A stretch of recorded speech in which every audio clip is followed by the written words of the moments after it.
This is the Board of Selectmen's meeting for March 24th.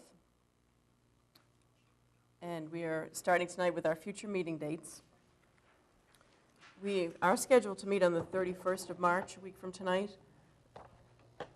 In talking with the town administrator, she reminded me that that's now the continued hearing on the Randolph Avenue 40B project at the Zoning Board of Appeals, which starts at 7:30, I believe. However, we have something already scheduled that's been noticed as a public hearing, a conduit hearing. So we'll have to, so the plan is for us, assuming we all agree, would be to meet at 7, have a short meeting. We also have to act on the demolition agreement on the Henry's building. So we have 2 items that we need to act on that night. So if we meet at 7, then we can have a short meeting, probably not even with all of our usual items on the agenda, and adjourn by 7:30 or as soon as we can in order to get over to the zoning board meeting. Can you remind us what the Henry's deal is again? It's just the demolition deadline. Okay. Extending it again. It's expiring on the 31st, but the conduit hearing has already been canceled once before due to the snow. So is that agreeable to everyone? We'll have a short meeting on the 31st. That's fine. We'll go to the zoning board meeting. The then we would want to schedule our April dates. So possibilities would be April 7th and 21st. There's a Conservation Commission hearing on the Henry's building on the 14th that we may want to avoid. That's a Tuesday night as well, so that we can be at that. So we'd probably want to avoid scheduling a meeting on the 14th. Do the 7th and the 21st work for both of you? Works for me, yeah. That's Both Tuesdays. Yeah, I'm not sure about the 21st yet. Okay, how about the 7th? 7th, yeah, I'll do. Okay, 31st and the 7th.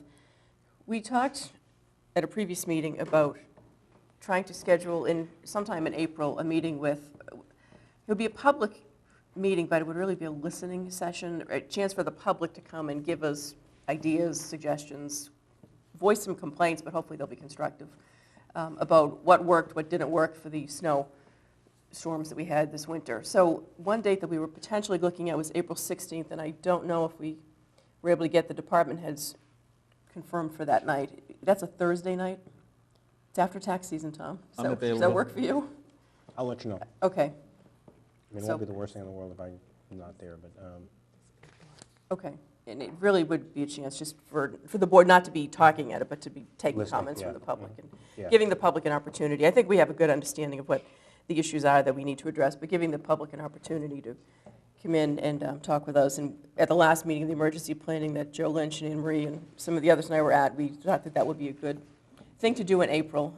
After our emergency planning people are already starting to look at this issue, but it would be good for us to hear from the public as well. Okay, should we defer any further April dates until the next meeting? We can check our schedules. So the 7th, 16th, and 21st? No, we're not sure on the 21st yet. Right. Tom's not sure of that. So the 31st of March, the 7th, and the 16th of April. Okay. Payroll and current, payroll and vendor warrants. Move approval of current payroll and vendor warrants. Second? All in favor? Aye. Aye. Do we have anyone tonight for citizen speak? Seeing none, we'll go on to the first topic, which is the annual town meeting warrant.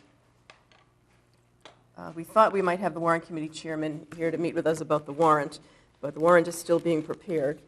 So hopefully we'll be able to invite him into one of our next, well, not the 31st, but actually, given the scheduling, maybe it'll be after the warrant goes to the printer and is already in proof. But what we do have is the cover pages to the warrant that are in the materials. So do we still need a motion on this, given that we don't have the actual warrant tonight? You're voting to sign the greeting page, Okay. so you do have to vote that. So we're going to read this motion? Mm-hmm. All right, so I'll make a motion to approve and sign the 2015 annual town meeting warrant. Second. Any discussion? I do think we want to, going forward, try to, and maybe, I don't know whether it's a committee or what, but we need to really examine the way the warrant gets put together. This has been the last lot. We have a volunteer committee, the warrant committee, that does an awful lot of work on this. We have a new warrant committee clerk. There's usually a lot of collaboration between the Selectmen's office and the warrant committee clerk trying to put this together and get it approved. Our office is understaffed. The warrant committee clerk is new. I think we're kind of hitting some bumps in the road where what we said a few months ago when we met with the moderator and the government study committee and others was that we really wanted to make sure the warrant is fully proofed and there's not typos and things that we're not that that's anyone's fault, it's just an awful lot of work on a volunteer committee. And it tends to fall on a few people on that committee, more than Well, probably anyone it in falls the on town chair. hall. It falls on It the chair. does. And even in the best of circumstances, it's a horrific job. Yep. It's at least a week. It is. That you do nothing But prepare the warrant. but prepare the warrant. Yeah, and the tables in the back come from the department heads, and sometimes those are coming in at the last minute, and there's a lot of confusion, sometimes getting everything Yeah. ready to go to the printer, and usually Paul is driving the warrant down to the printer on, the day that it's due. So I think we need to, during the proofing process, we haven't even seen it yet, so we really need to, maybe it's a committee, after town meeting, I think we're going to have to try to have a more formalized way of approaching this process and seeing what we can do to make it a smoother process going forward. The Well- warrant committee chairman always used to come into the selectmen's meeting. I mean, I had to do it, I'm sure you did. That's sort of fallen off the radar the last few years, and we have to get that back on, because really the warrant committee chairman should be in giving the public, the warrant committee meetings are now televised, that didn't used to be the case, but still, the warrant committee chair, I think, should be coming into our meetings, presenting the warrant at a televised meeting, so people who are watching can hear what the overview of the budget is, and what some of the key articles are that may generate a lot of discussion at town meeting. I think one thing that might help is, when we do get to that strong town administrator article and the budget process Yep. being changed around, it might free up, it might speed that process up a little bit of getting through that whole budget season. And I think that's the problem, everything comes down to the wire, so. Yeah, and it just And seems that's like- not the warrant committee's fault at No, this it's point. not, and it just seems like every year we kind of go into this saying we're going to improve the process, and we still have a lot of the same issues, but something for us to take up, hopefully to have it be a smoother process next year, and less work on a volunteer board. Okay, so we have a motion made and seconded. Any discussion? All in favor? Aye. Aye. The next item on our agenda is, it's to rescind the state of emergency in the on-street parking ban that we put into place on February 12th. And obviously, the snow's been melting for a while. It has not been a state of emergency for some time. But the on-street parking ban in many areas, I think it's been relaxed in the business areas and some other places. But the on-street parking ban has not been rescinded, so we have a motion to propose to rescind that. You've Make been a dealing motion. with the snow, so you may as well. Yeah, I'll make a motion to rescind the public state of emergency that was declared on February 12, 2015. Second. Any discussion? All in favor? Aye. We are now joined by our DPW Director, Joe Lynch, who's going to go over a number of items with us. Good evening, Joe. Good evening, how you doing? Hey, Joe. Hi, Joe.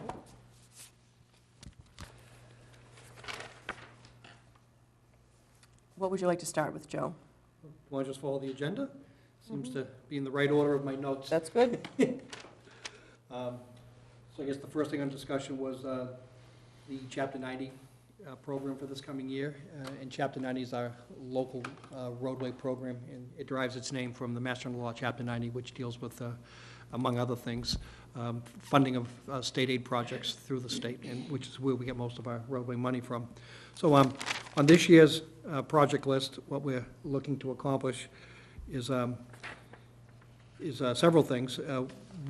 Highland Street from Canton Avenue up to Fletcher Steel Way. Robin Street, its full length from Canton Avenue all the way up to Brush Hill Road. Big Blue Drive, its full length. Milton Street, which is the West Milton Street. We have two Milton Streets in town. One on East Milton and one over on the Right. west side. We're talking the one on the west, right? What? So you're We're talking the one on the west side. by Fuller? That's correct. Yeah. Yeah. Oh, wow. Going down to Ponce Valley Parkway to Brush Hill Road and beginning up at Blue Hill Avenue. Full It's length? long overdue.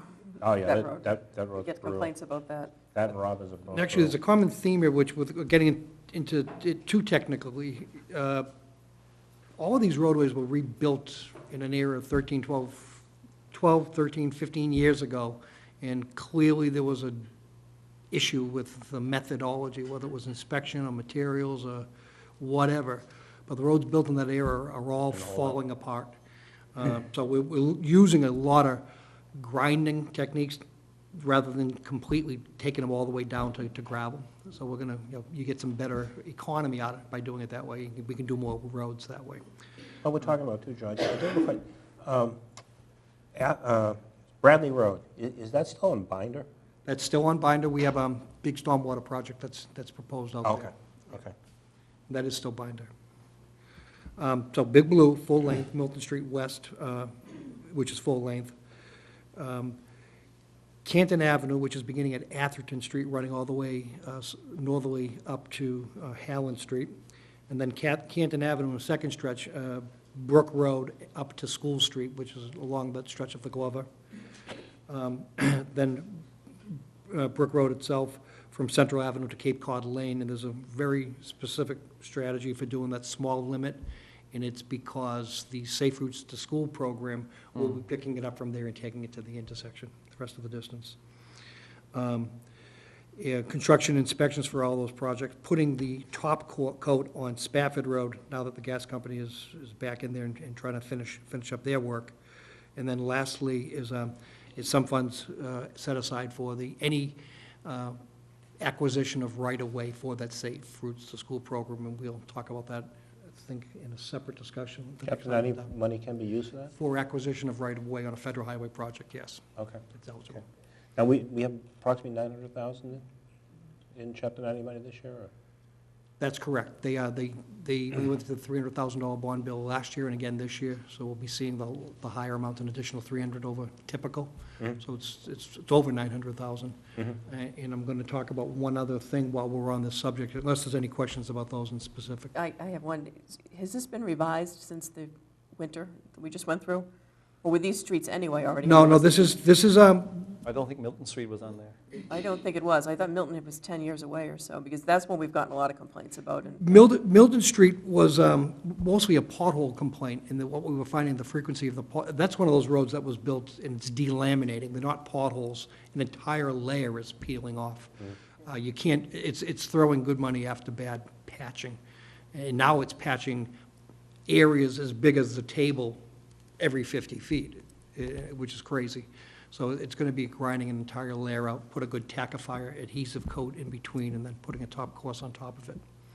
So so we did add that back on, more from efficiency, but it had deteriorated pretty rapidly last winter. And we just didn't have enough money to put it on for last year. so a few of these streets have really been damaged during the past winter. That's not the reason they were on. They were already scheduled to be on the list for next year. I think Robbins was half of it was only going to be done, right?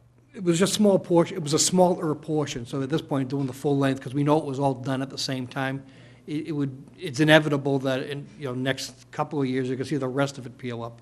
So it's just high time to take it all. Yeah. Well, actually, the part from Blue Hill Ave up to Brush Hill is just as bad as the part from Canton. Oh, it's brutal, yeah. They're not much different. Yeah. So we did see some deterioration, more so on all of those roads, but most of those were already targeted, late in the fall last year. It was just a matter of wrestling, a lot of stuff that we have to do. We have to coordinate our water projects with our sewer projects, with our drainage projects, with the gas company's infrastructure. So we want to make certain that we're, not putting a new road on top of something that needs, a major improvement. And if it does need a major improvement, how far out, and would we go to a lesser construction detail?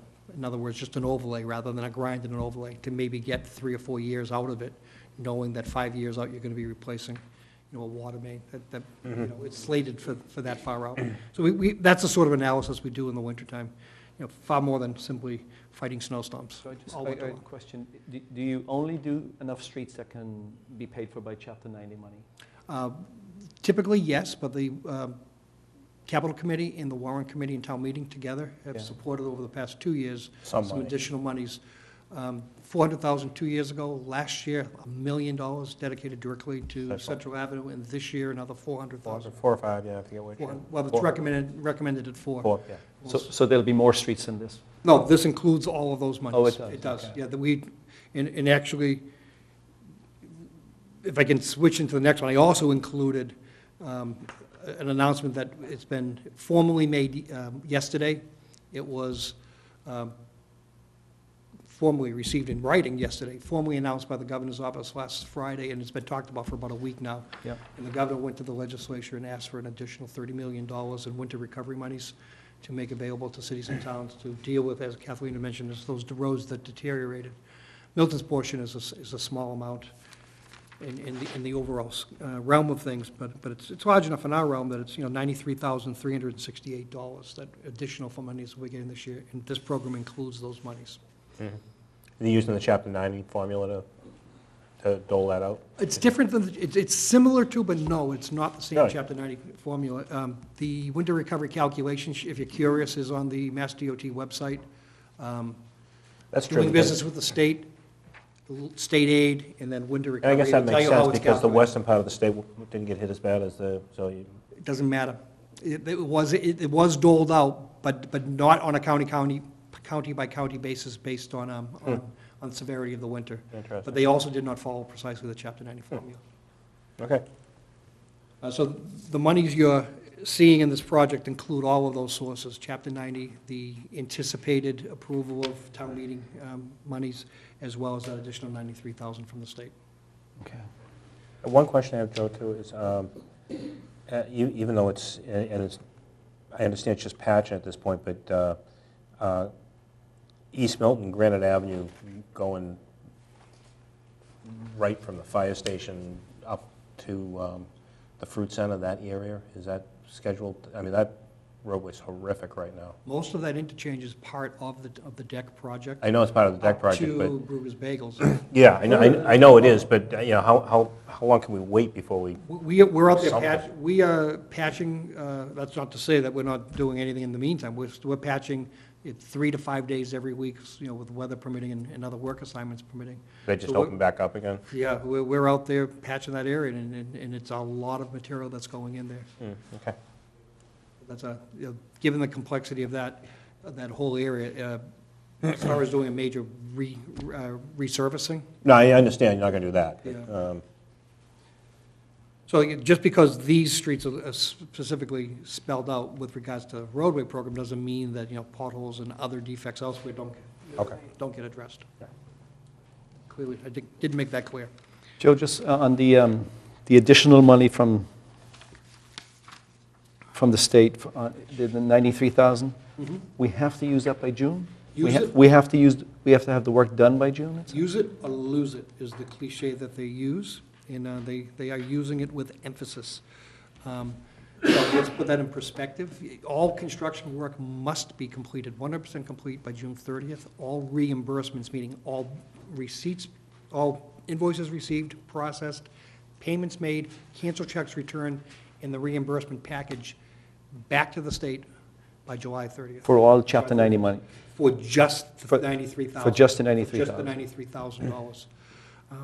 So as a result, a contract came in yesterday, and there's been some discussion. I think the board is going to consider, authorizing the town to sign this contract. It only makes sense to, can't wait to another week. Every day we lose is that much more against us getting the work done. In two parts of that is to execute to participate in the program, execute the contract, and then there's an authorized signatory, and it really needs to authorize two signatories, and your town administrator typically, and then myself. Anne Marie would sign the contract on behalf of the board. But all of those reports and the reimbursements and all those other things that I have to sign, we would have to otherwise march through Anne Marie, because they won't accept those documents without the authorized signatory. So you must have the work done by June 30th? That's correct. And you must have your paperwork in by July 31st? That's correct. It's doable. The roads we picked are all eligible. We've been working with our consortium. We've extended most of our construction contracts this year. We're still in negotiation for our largest contractor, the one who would do most of this work. Yep. I say negotiations carefully because it's a unilateral decision. The consortium makes the decision, but the contractor simply could refuse to schedule it. The reality is there are, in fact, even DOT's warning coming out in writing to us is, there were only a limited number of contractors who can do this work.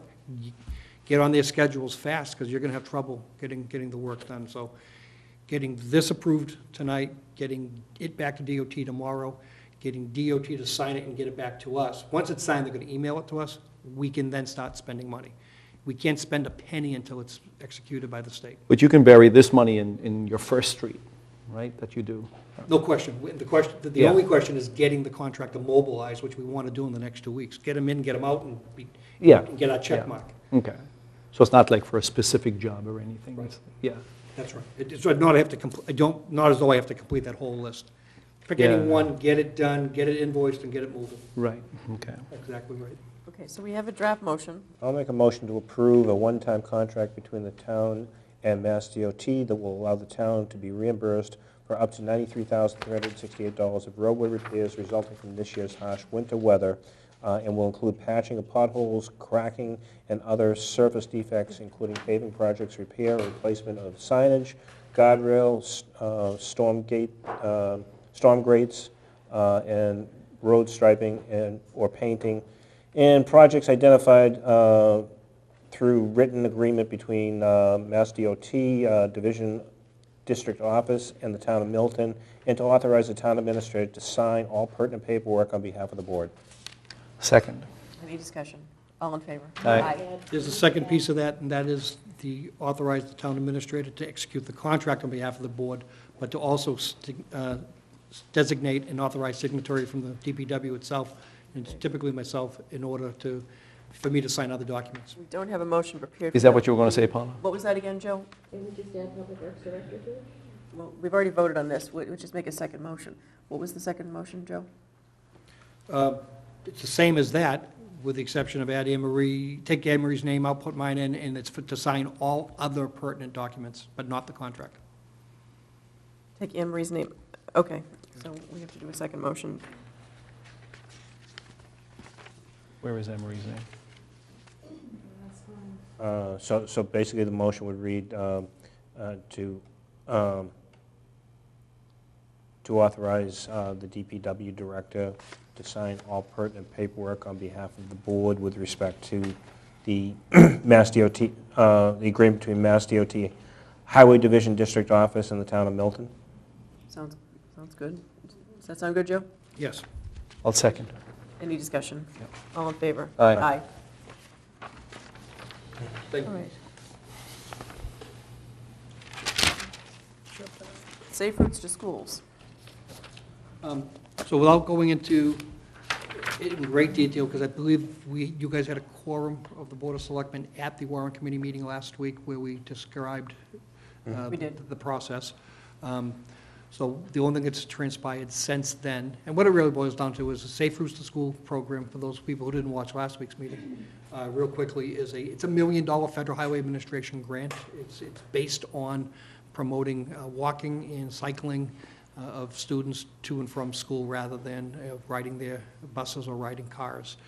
It's to promote health and wellness as well as some environmental factors. It's a The way we nation- used to get to school. how we used to get to school. That's right. No, we didn't need an incentive, did we? Just did it. But nonetheless, it's an incentive at the federal government level. It's nationwide. Milton has been in this process for nearly a decade in pursuing this program from the inception to the needs assessment in the inventory of infrastructure, resulting in ultimately eligibility and ultimately selection to get a grant for $1 million for improvements. Public hearing was conducted last October. There was a lot of opposition to that design, more criticisms initially, and then opposition depending on some of the things that could be changed. DOT was looking to drop the project and say, we surrender, we're not going to, you're not interested in the money. We convinced them to listen to the comments, go back and try to redesign it, and roll it back out and see if we could, win some of these people over and get the project going. That meeting is scheduled, the follow-up meeting is this Thursday night at 6:30 at the Glover School Auditorium, cafetorium. All are invited. Public notices have already gone out. It's not a public hearing. The state conducts us. We are like the abutters, so we're going as representatives of the community, but it's not our project. It's a state project on behalf of Federal Highway Administration.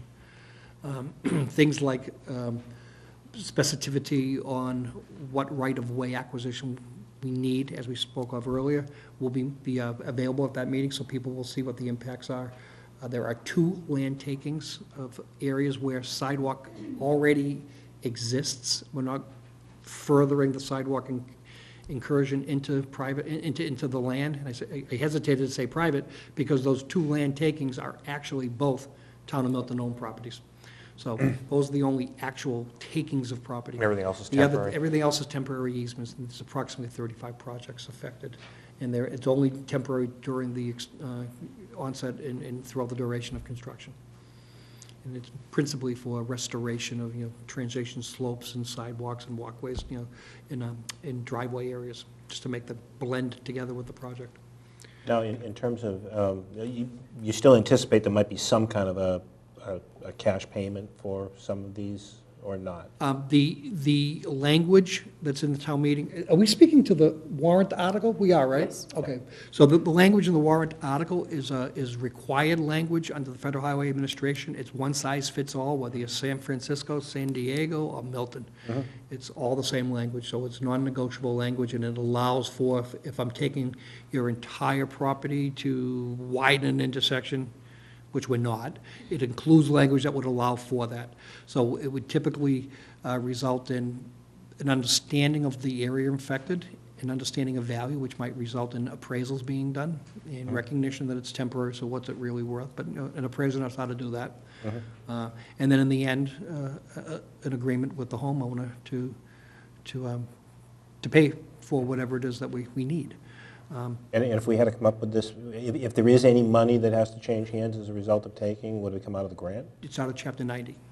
That's that Chapter 90 right-of-way Oh, that's right, acquisition okay, section. you're right, It okay. would come out of Chapter 90. It's So it's basically ineligible. coming out of our money? It's not eligible from the state or from the federal highway program. Okay, gotcha. Our only responsibility, and let's really be ridiculous, to be in front of your house and causing you some inconvenience. Let's say you wanted $1,000. We're talking about 35 property, $35,000 to leverage $1 million is what we're talking about. Yep. At the worst.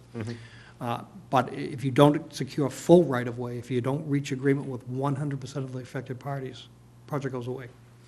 Wow. Is that right? So we've voted to submit the article, but we haven't voted a position on this article. We were at the warrant committee, we heard a really detailed discussion there by both Joe and John Thompson. Do we have any interest in voting a position on this article tonight? Sure. I'm fine with it, yeah.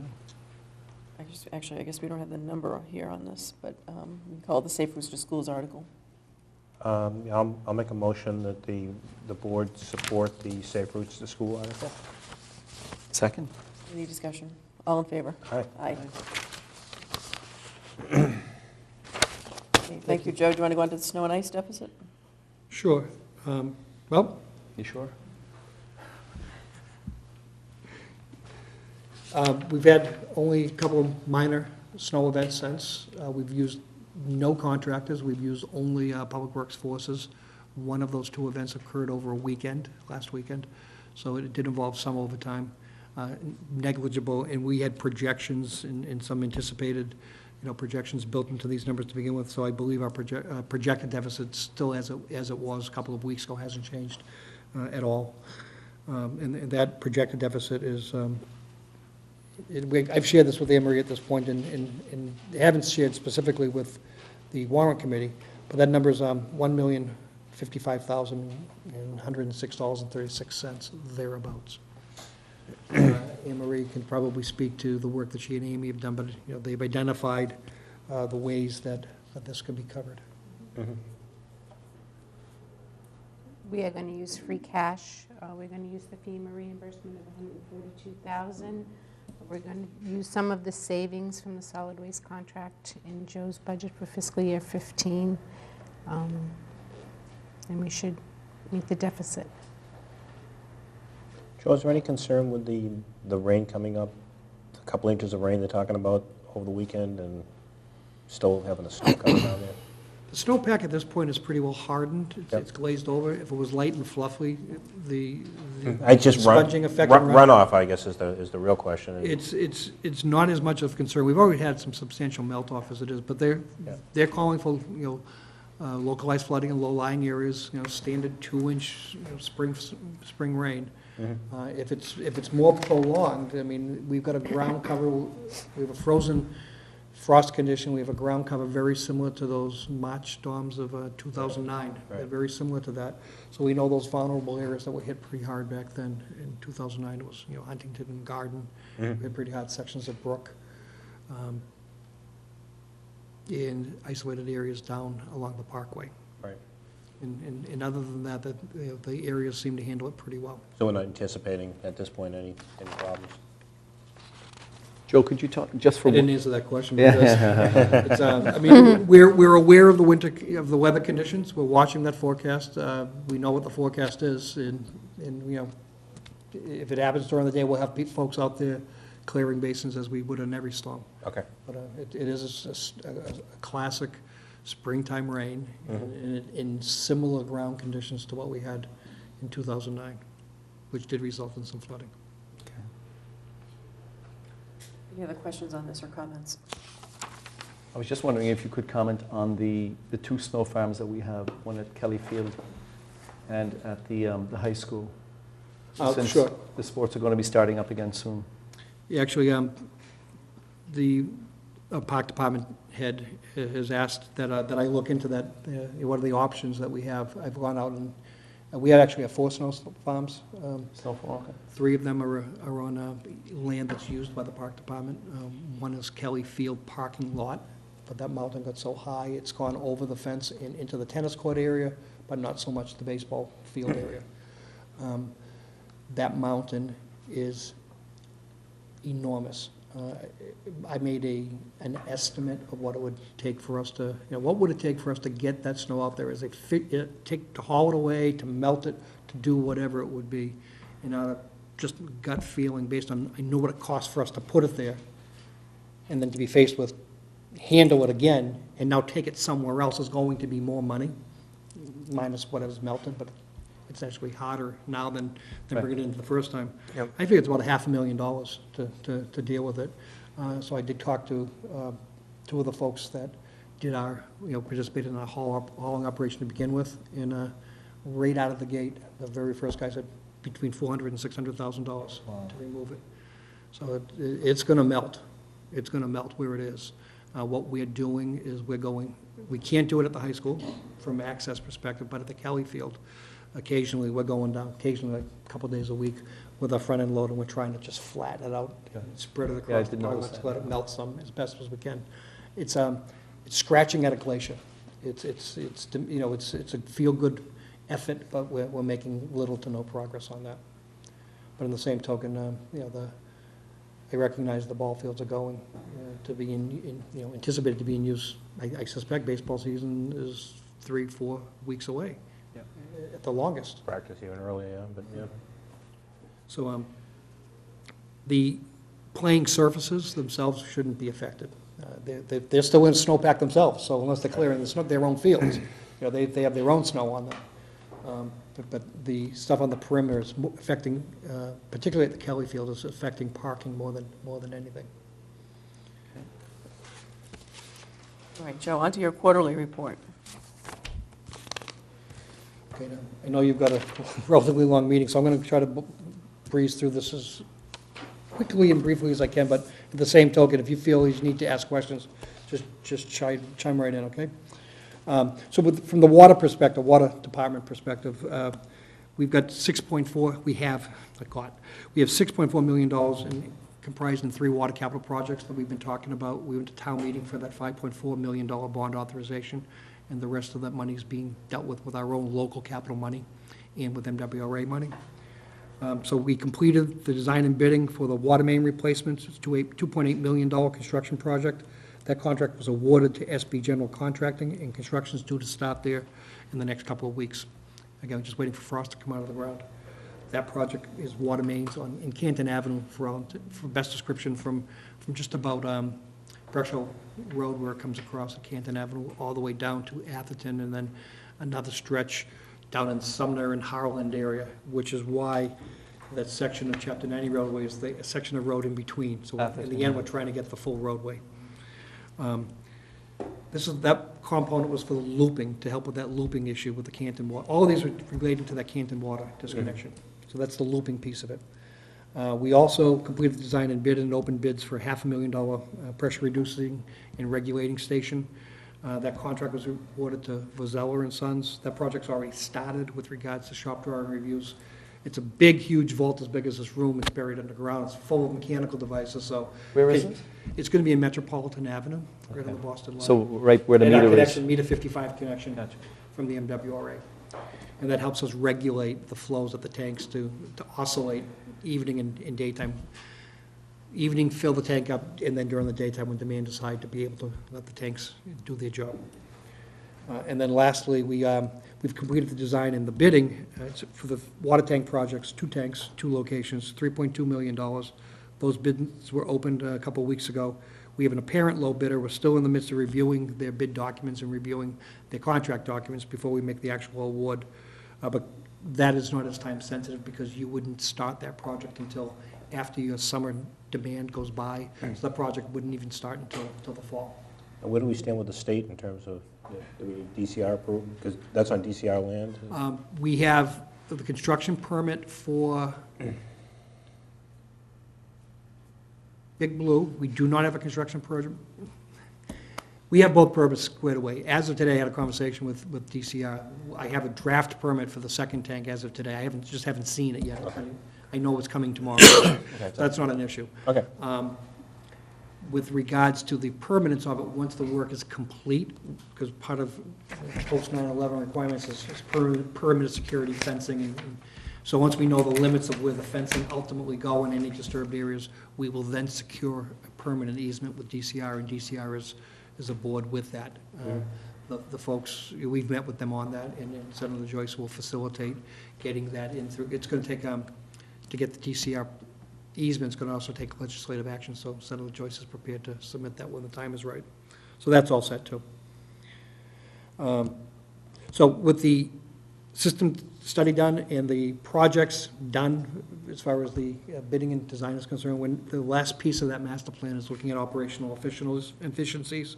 What that's looking at is our metering system and the way we collect our data, the way we do our billing. We're looking at the way we do our capital planning and our debt service forecasting, which will help, your committee, Tom. We're also going to be looking at the analysis of our rate structure, whether we use tiers the way we know them, different set of tiers, way we don't use tiers at all. We already wrestled with and dealt with the multi-unit issue in the last rate setting. And then we're going to look at irrigation versus domestic uses and whether there ought to be a different rate structure depending on your need. Obviously, if you need to, maintain the vitality of your household by letting people drink water and bathe in it, it's different than the superfluous need of irrigation, which puts the largest strain on our system. So, there could be some considerations of how the rate structure looks at. So that system that's all under consideration now, and it's an ongoing process. But the goal of that will be, just like last year, is to roll that out as part of our rate setting, which we do in the summer months and have in place by the end of July or early August.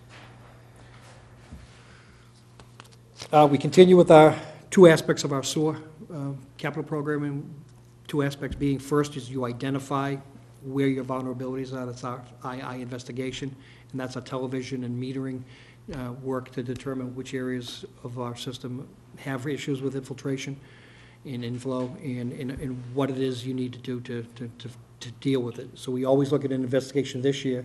This year's investigation will become next year's rehabilitation. So every year we do investigation and rehabilitation. They're both ongoing. The investigation contract is about to go up to bid. They would typically do that in the spring and early summer to get the investigation out of the way. And then the rehab of the areas identified last year are in design, and those will typically go up to bid in late spring and for construction throughout the summer and fall. How do you know where to investigate? Very complicated. We look at vulnerabilities of topography, and we also have master meters. So we're looking where our flow is coming in, and we measure wet weather and dry weather flow. So if you're in dry weather, like in those summer months, if you're seeing your flow as an ambient background, yet in a rainstorm, your flows go up, you know you have a problem in that sewer shed. And that's where you target and spread out from there. I see. So wet weather and dry weather flows. Far more complicated than that, but. Joe, you might be planning to get to this, but what's the status on the unbilled sewer policy? Have you Same identified more Yep. cases, or can you give us an update on that? You didn't let me change my page, it was the next item. Well, you said, you were talking about sewer, so right So into we've, mind. So at this point, we've identified 27 properties that have been confirmed connected. Those folks have all been put on the sewer rolls, and those people have all been billed. Every one of them have been under the sewer amnesty program, so they've all been billed with the 4-year back charge instead of 6-year back charge. Back in end of October, early November, we sent out an additional 50.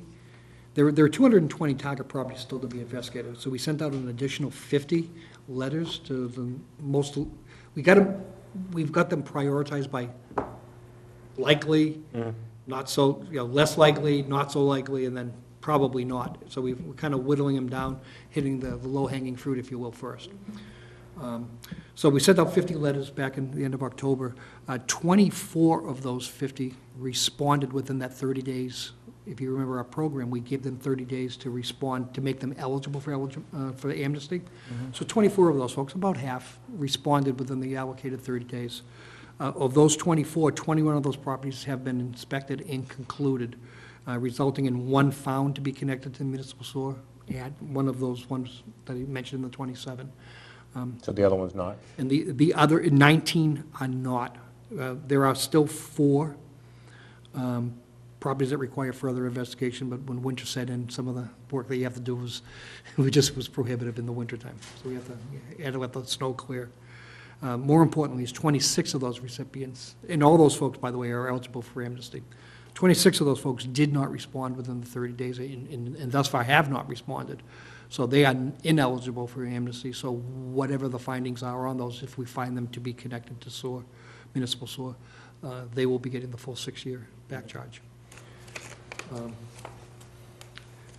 So at this point, we're looking to follow up on those remaining 26, and we're at the same time going to put out another 50 letters in the next few weeks to take it to that, roll it into that next phase.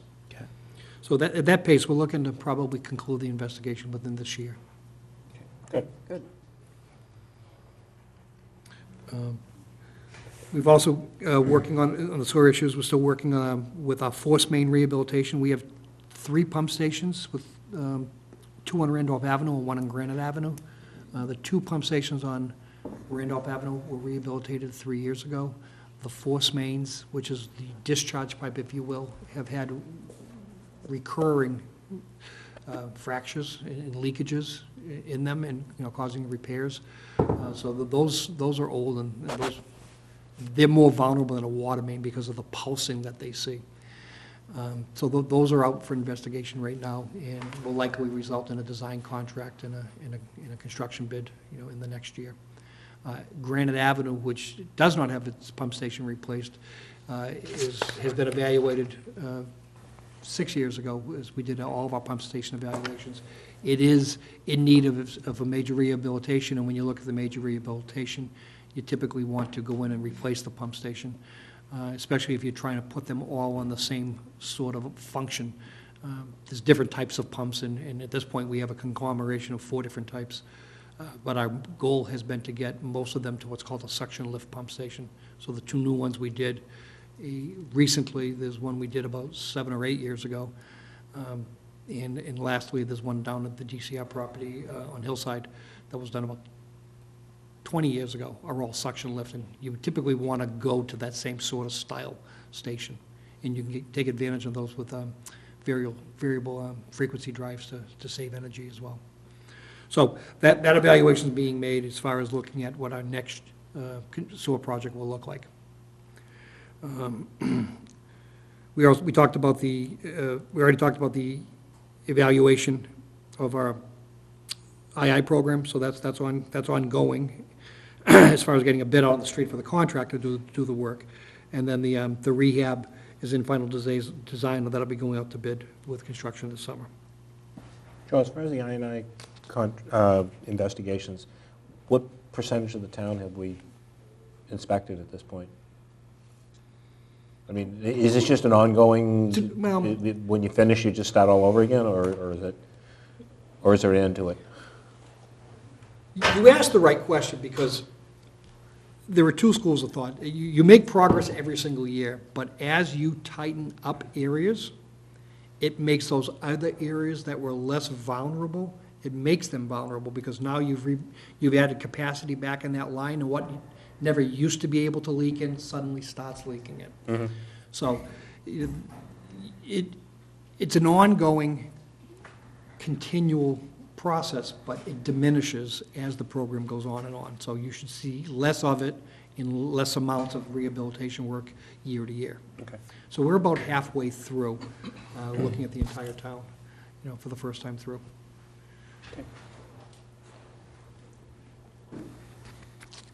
So highway projects, we talked about potholes and frost heaves already. We were talking about Chapter 90. We talked about the Governor Baker winter recovery monies. We're working with identifying all of our utility defects, utility trenches, principally National Grid, because it's our gas company, and they dig up our streets like it's Swiss cheese.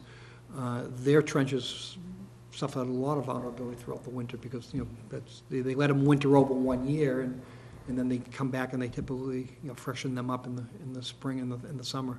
But, those obviously suffered some severe impacts because of the same weather we all suffered. So we're in the midst of identifying that list and working with the gas company to get them straightened out. We talked about this year's roadway program, and the streets included. Ever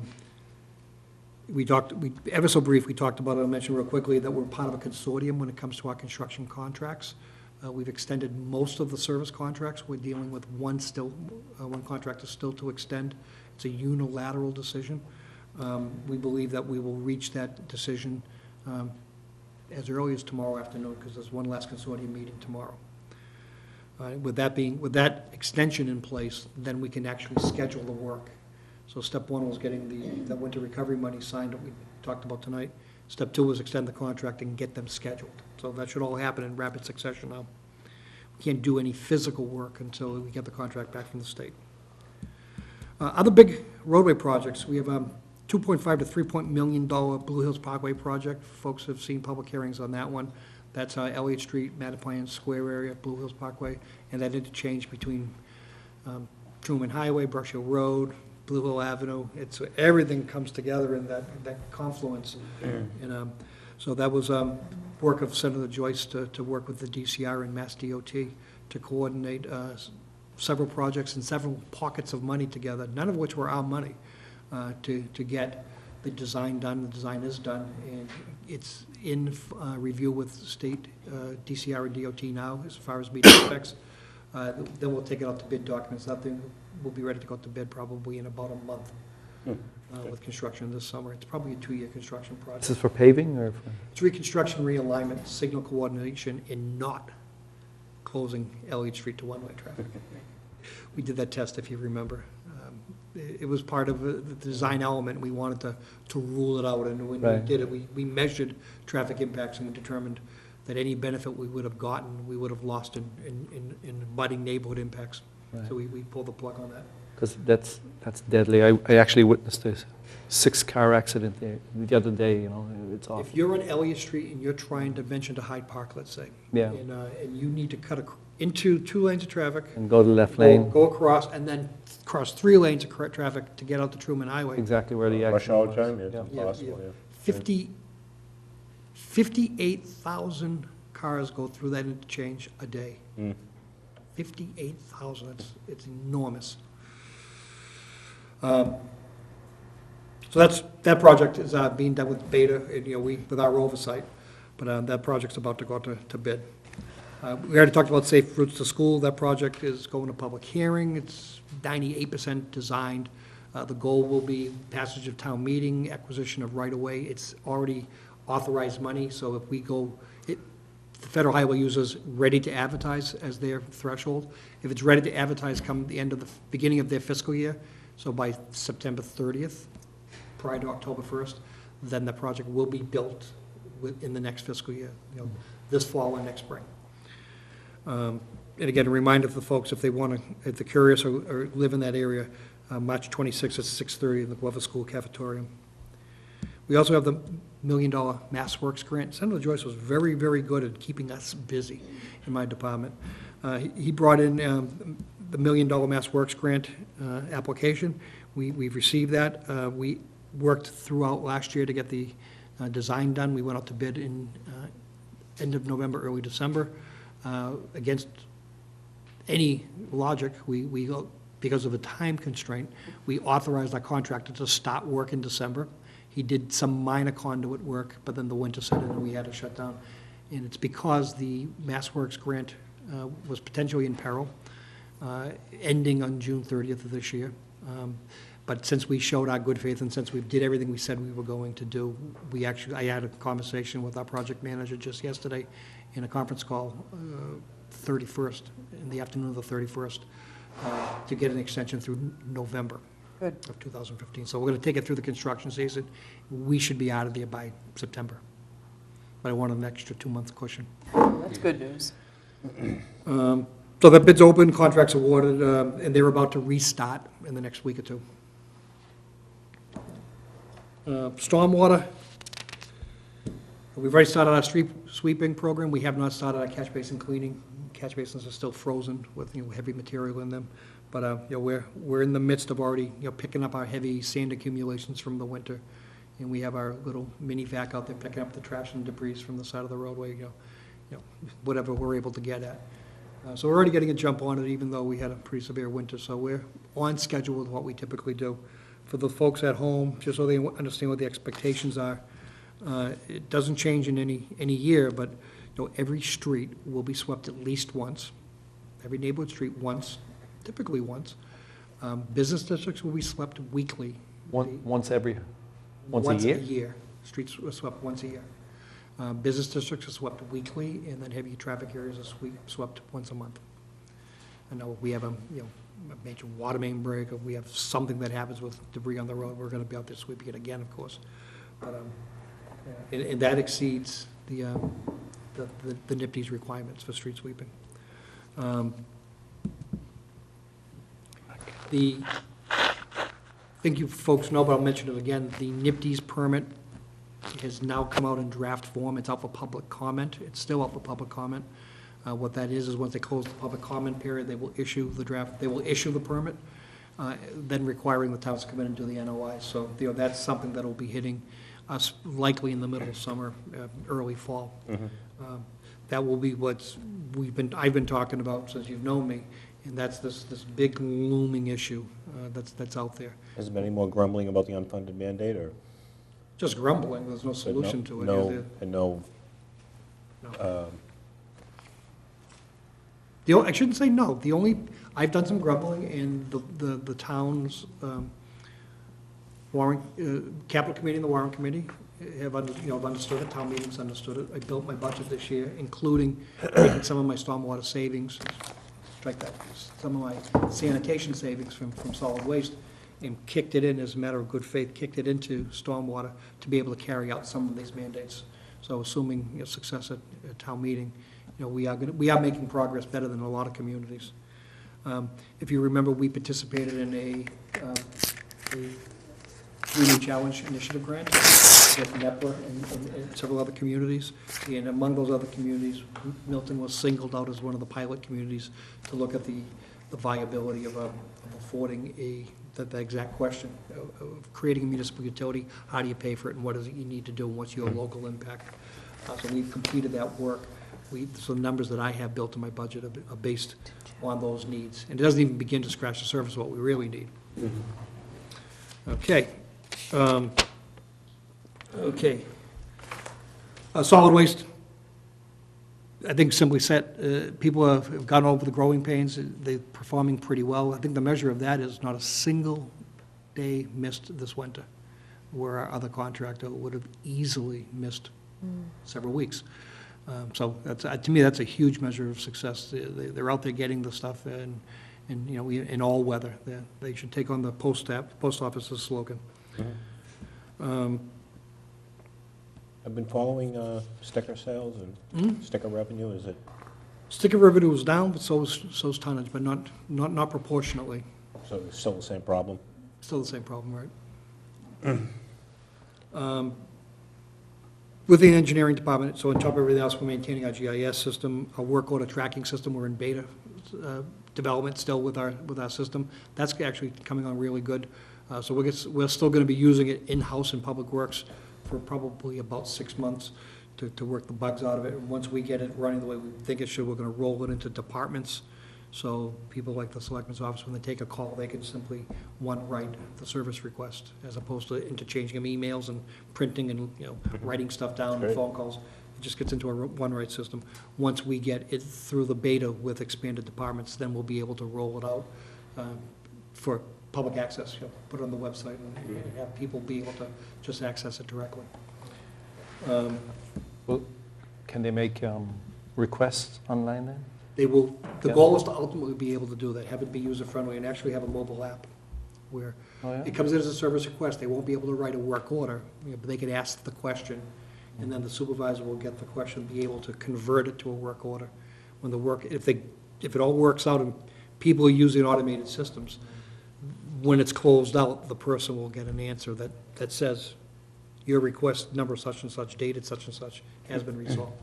And they'll get that back in the form of electronic email. Excuse me, Joe, do you have much more to cover on this report? Because we do have some people waiting. No, I guess, the rest of it is just, there's a lot of projects. We could have you come back for another, we could split your quarterly report up into 2 meetings if need be. No, that's fine. Just that, I guess the only takeaway is that long winter, lots of snow fighting, and about $16 million worth of project development still on the table, and we didn't miss a step, so we do a hell of a lot more than fight for snow. Oh, we know you do. I'll take it. Good job, Joe. Thank you, Joe. Thanks very much. Thank you. The next item on our agenda is a meeting with the Milton Animal League regarding the shelter. So we're joined by Attorney Marion McEtrick, who's representing the shelter. Marion, do you have anyone else with you who'd like to join us at the table? Anyone Feel here free. would like to come up here, that's fine, but,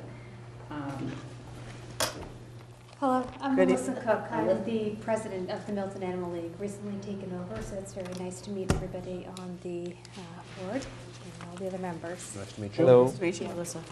You took over from Linda Palmer. I did, I took over from Linda Palmer about a month or so ago now, yes. Yes, great steps have happened since then, so it's very good news. and so I'm Mary McEtrick, and, trying to help them with legal services with this process of building a new animal shelter. It's been a smooth transition. Yes. I just send my emails to a new person, but they get sent out, and everybody, can take a look and give us comments. So the reason we asked to meet with you tonight is that we've sent, we tried to draft a charge or a description of what a advisory building committee would do. I know you sent it to town council and it's Yes. come back. So, we're eager to see you decide what the charge for the committee should be. We have been talking about who the nominee should be Yes. from the animal shelter. Do you have a name yet, or are we So still we do not have a working? name yet, we're still working. We have a couple of ideas out there. We just got an idea of kind of what the time commitment will be in terms of, what we'll need to ask of somebody to really be able to participate successfully in the committee. We expect to have a name for you very shortly here, so hopefully within the next week or so. All right. That's good. We're anxious to get going too, so definitely won't be the one to hold you up, so we'll have a name for you. Well, the charge contemplates a 7-member committee. So I think we have a couple of names of Yeah. people who are interested. So we should probably take this opportunity to, while we're on TV, to ask if there are people who are interested in serving on this committee, who either have a great interest in the animal shelter or expertise in development or construction or real estate or energy costs, any particular area of expertise like that. We could use a good qualified candidate or two for this committee. Absolutely. So we have the draft of the charge. Did you want to say anything about this, Marion? It has been reviewed by town council, who's made a few changes. Did you see his comments? We did, and they're good comments. They don't really change the substance of what we had given you. Right. Just putting it in proper form for a vote. And, this was sort of just brainstorming, in terms of trying to think of what ought to be in the charge. I did look at the charges that we've used for building committees by town meeting, which is a different thing, because the building committee in that case has a full responsibility for a lot of decision-making. This building committee is going to advise the Board of Selectmen, but it will be very important, I think, to help the process along and provide extra expertise. So this was mostly just written from the perspective of thinking about what this committee might have to address. And there was no particular magic to what should be included. So if you have other changes, I'm sure we'd be more than willing to support them, too. Absolutely. I thought your draft charge looked good. Covered really what, I think both sides have thought the responsibilities of the committee would be. Town council's comments really were that it'd be an advisory committee to the board rather than calling it a building committee, but just clarifying that it's an advisory committee. Right. And the league supports the 7 members, too. I think I put in my draft 7 or 9, just sort of to have an option to talk about, but I don't know. I think 7 makes more sense, just in terms Yeah, of being if manageable. it's too big, it's unwieldy, you know. Yeah, and I think what we had proposed was the no more than 7. We didn't obviously want to get to a position where we were stuck needing 7 and we couldn't find the 7th person. So that, we're perfectly comfortable with that language. Okay. Okay. We also have a steps memo from you outlining what the next steps in the process would be. Yeah, this is, whenever I do this, try to do this, I always say, wow, there's really a lot involved in a project, isn't there? And every time I think about it myself, I come up with more steps. The point of this, though, is that having gone through a number of years ago, being involved with the school building project, I know that there are a lot of smaller steps that are important, and you have to set up a schedule with what you think has to be accomplished. You have to have an actual calendar, even if you don't succeed in staying with the calendar. And the first step is to figure out what the different decisions are that have to be made. So that's why I listed all these things. They may not be in order, but these are the things that I could think of that will have to be accomplished. And in the first few months, probably a primary issue is selection of a shelter site, because that's going to affect what type of building is going to be designed. For the league, it's continuing to raise funds and be in touch with donors who promise funding. It's been quite a while since the earliest discussions and commitments by donors, and costs continue to increase in the construction industry, so it's going to be very important to continue to get support and build more funds if possible. Approving the committee charge, hopefully we'll do that tonight. Soliciting appointees and approving appointments, you've already announced that you are still looking for appointees. I have been trying to contact architects that I know to see if they might be interested. So far, not everyone has gotten back to me. So far, the ones I've talked to have said, I'm already advising, 3 other nonprofits, whatever. They'd like to help. I've asked them to put out some feelers. Maybe there's somebody in town who's a relatively young architect, has some experience, hasn't already committed to too many other groups, who would like to work with this project. It's not the biggest project in the world. It's for a single building, but it's always good to have an architect on a building committee. It is, and we've been contacting some as well for both this and for the Swift Hat Shop Committee. So we're having the same issue that a lot of people are already committed to other projects and other committees in town sometimes even. We are emailing as well, so I think we're tackling it from all sides. I'm assuming you're looking for an architect that will get paid, not donating No. time. What I'm talking about now is trying to have someone on the committee as a committee member, Oh, just which on is the committee you're talking often has about. happened in these I gotcha. building committees. Now, Okay. so moving on from that, yes, we have to find committee members, and we'd like to have good, strong, people with a strong commitment and good qualifications. So that was kind of unclear, so it's an Yeah. architect for the committee. Or Yes. just to Yes, advise, as a member. in the process. Yeah, because Second, to evaluate what the architect's telling the town as we go through this process once an architect is chosen for the project. Another step that's kind of preliminary is, but very important, is analyzing options for managing funds that are donated for this project. Because they may not all be donated at once. If there's a large gift, it may be broken up into segments. And there are possibilities for taking money over a period of time and doing borrowing, perhaps, but having a commitment to pay the cost of the borrowing. So these are some options that the town's financial advisors and the, treasurer, town accountant, whoever you normally would talk to, I would suggest that the town consider whether there are other options besides just accepting funds and putting them into an account, which is what we would normally do with a gift. in order to try to get the most out of the money that's going to be donated for this project. The commitment is to provide the funding for the project, but you still want to get as much out of that money as you can. Right. It's never going to cover as much as you want it to, so. We have some agreements that need to be drafted. They're all based on the MOU, and I'm not going to list them all, but, you know, they relate to how the money will be provided, what the building process will be like, what the Milton Animal League will be responsible for, what the agreement is going to be for operating the shelter. Those are the major areas that we will need agreements about. And then, as far as the project itself goes, there's going to have to be, continue to be talk about the project objectives, concepts, and specifications, because we're talking about a building of a certain size and a limited amount of money, and it's been a long time since the architect prepared a conceptual plan. I think one of, you know, the consultants who will be required for this project primarily are architects, but there may have to be engineering consultants, or the town may be able to do some of that. But the architect is key, and that's usually, I think, an RFQ process. I'm not sure. I just put it in here as a step. Once the committee is appointed, they're going to want to start working on defining the role of the architect and defining the qualifications that the town's looking for with the Board of Selectmen. Because, you know, you're going to have to hire the architect certainly once the site is selected and you know that you're going to be able to proceed with the project. Right now, we're kind of going round and round. With the original architect, we don't know if that architect's even going to bid on this project or going to submit a request a qualifications submission. After that, there'll be detailed project design, project budget will have to be worked over and over again.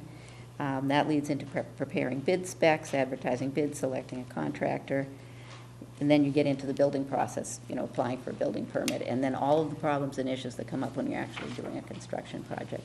You'll notice